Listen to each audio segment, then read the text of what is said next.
Assalamualaikum warahmatullahi wabarakatuh. Pada mata kuliah jaringan Syarif Tiruan, kita akan belajar bagaimana menghitung backpropagation. Kalian dapat memanggil saya Syarif Hidatullah, mahasiswa Fakultas Teknik Informatika dengan NIM 1901630002.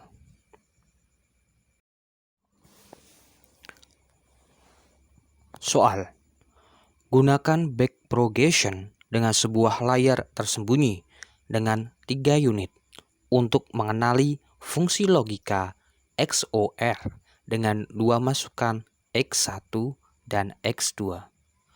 Buatlah iterasi untuk menghitung bobot jaringan untuk pola pertama X1 sama dengan 1, X2 sama dengan 1, dan T sama dengan 0. Gunakan laju pemahaman A sama dengan 0,2. Penyelesaian: arsitektur backpropagation dengan satu layar tersembunyi yang terdiri dari 3 unit untuk mengenali fungsi XOR seperti pada gambar berikut. Mula-mula, bobot diberi nilai acak yang kecil dengan range min 1 dan 1. Misal, didapat bobot seperti tabel 1 nih, yaitu bobot dari layar masukan ke layar tersembunyi, di mana FJI, dan tabel 2, yaitu bobot dari layar masukan ke layar tersembunyi, yaitu WKJ.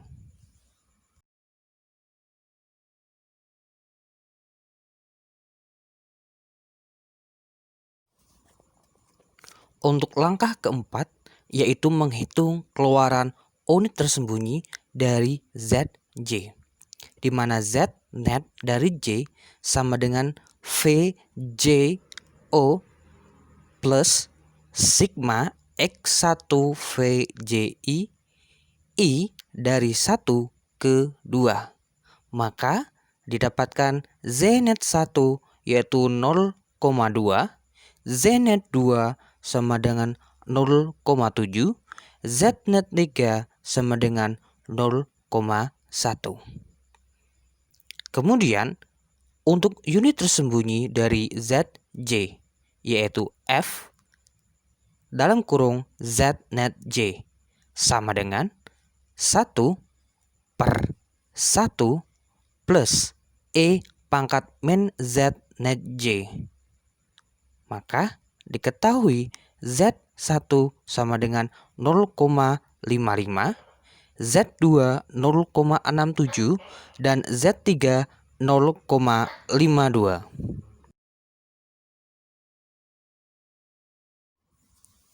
Langkah 5.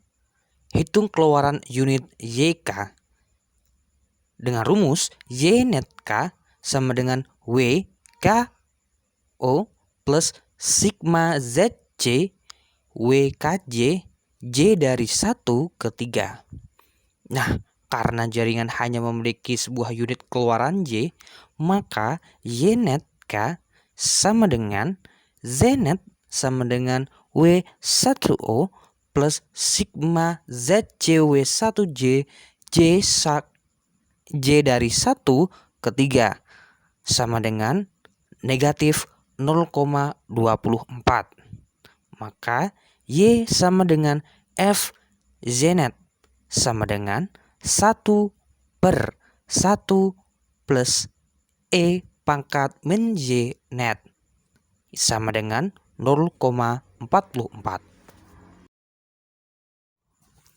Langkah 6. Hitung faktor delta di unit keluaran YK. Delta K sama dengan TK min JK, di mana fungsi dari Z net K sama dengan dalam kurung TK min YK dikali YK dalam kurung 1 min YK. Nah, karena jaringan hanya memiliki sebuah keluaran, maka delta K sama dengan delta sama dengan buka kurung T min J tutup kurung dikali Y dikali buka kurung 1 min Y tutup kurung, sehingga menghasilkan negatif 0,11. Nah, suku perubahan bobot WKJ dengan alfa 0,2. Maka selisih atau delta WKJ sama dengan alfa delta KZJ atau sama dengan alfa delta ZJ, di mana J sama dengan 0, 1, hingga 3. Kita akan menghitung selisih dari W10, yaitu 0,2 dikali negatif 0,11 dikali 1, menghasilkan negatif 0,02. Dengan selisih atau delta W11 sama dengan negatif 0,01. Sedangkan untuk delta selisih W12 yaitu negatif 0,01 dan delta selisih W13 sama dengan negatif 0,01.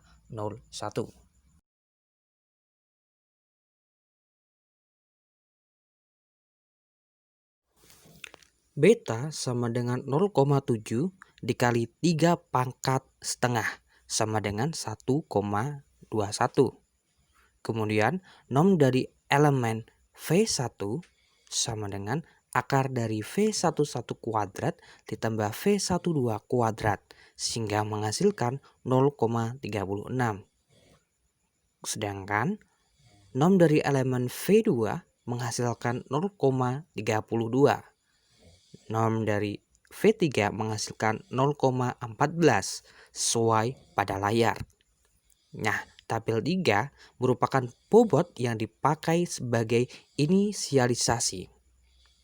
Kita bisa melihat pada X1 dan Z1 ini terlihat ada 0,67. Di sisi sampingnya ada 1,13 dan 0,86. Pada X2 Z1 ada 1.